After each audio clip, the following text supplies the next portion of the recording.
So we're heading into a municipal election, of course, that is coming up on Sunday.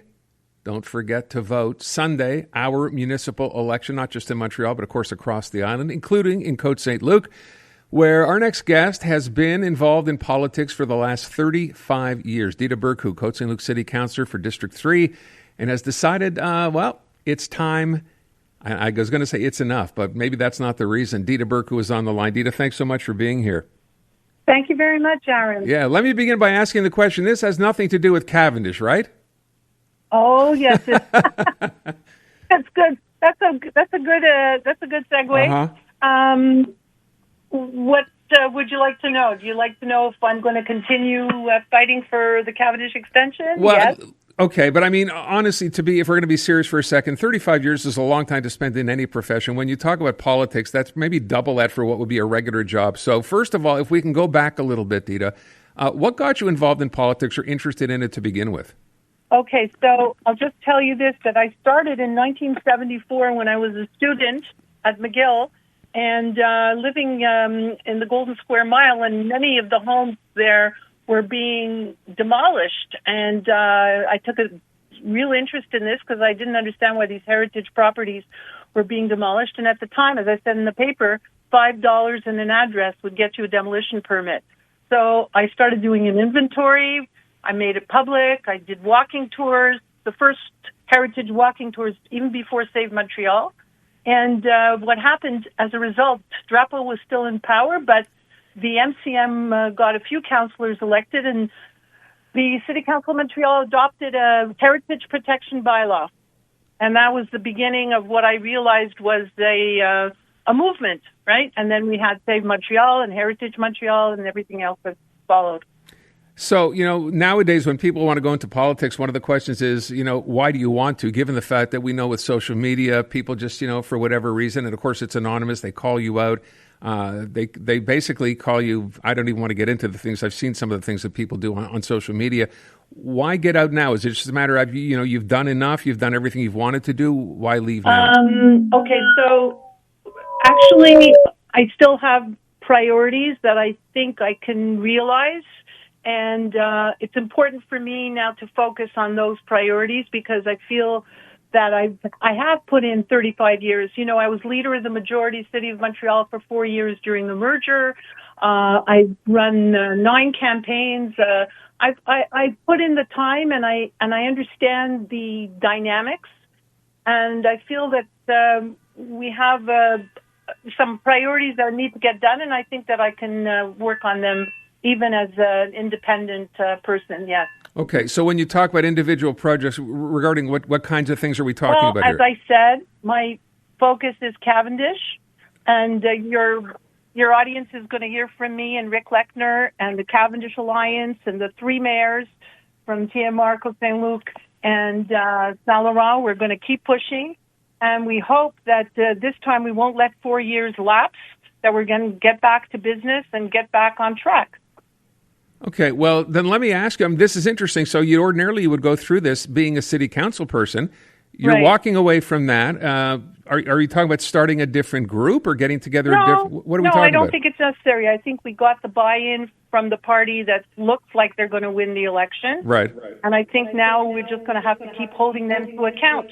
There's a role out there for citizens and for business alliances and for people's alliances. We have a whole Cavendish Alliance that can put a lot of pressure on the future administration.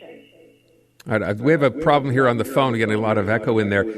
You mentioned about the organization, of course, or at least the political party we're talking about on Saint Montréal here. At least the most recent polls tell us they're likely to win, although anything can happen. Right. We've heard Soraya. I've asked her the question about Cavendish, and she seems committed to going ahead with this. Is this what you're saying? This gives you hope that it actually will get done? I do believe, yes, that the next 4 years we're going to see some real progress, yes. Real progress? I know you have to sort of hedge your bets here, Dida, but real progress meaning what? This gets done?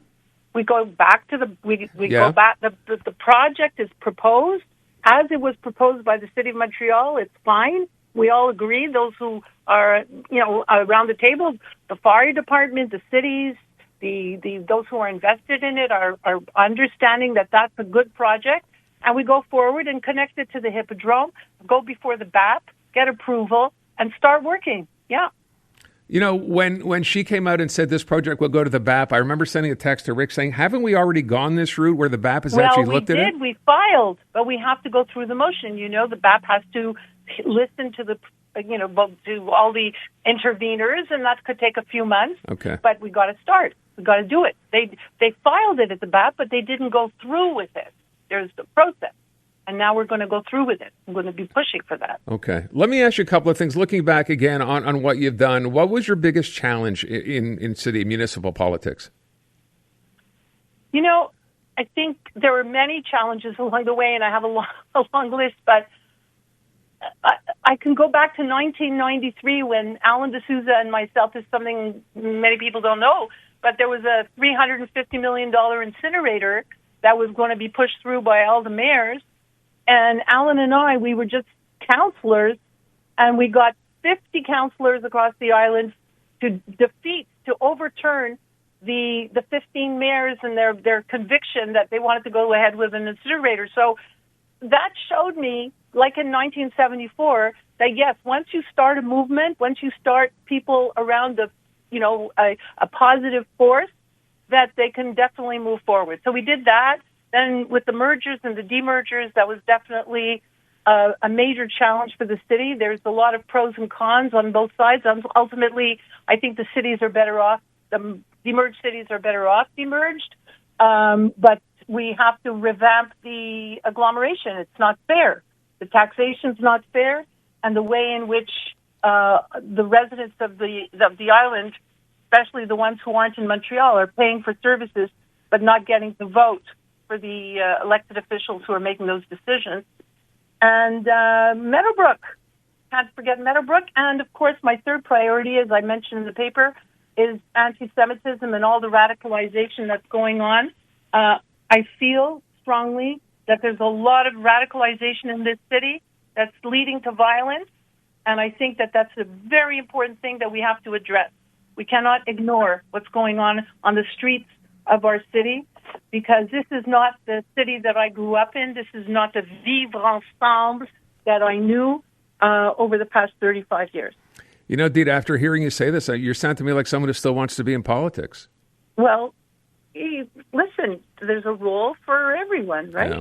So listen, I wish you the best, and I know your constituents are obviously very, very happy for you, and hope that the future, holds whatever for it in it that you want to do. So I thank you so much, and I guess on behalf of those people out in Côte-Saint-Luc, thank you for your 35 years of public service. I'm sure it's much appreciated. Thank you, Aaron, for taking the time to do this, especially, on such a crazy weekend. Day. Yeah, it's the last day before the election, so I encourage everyone to go and vote.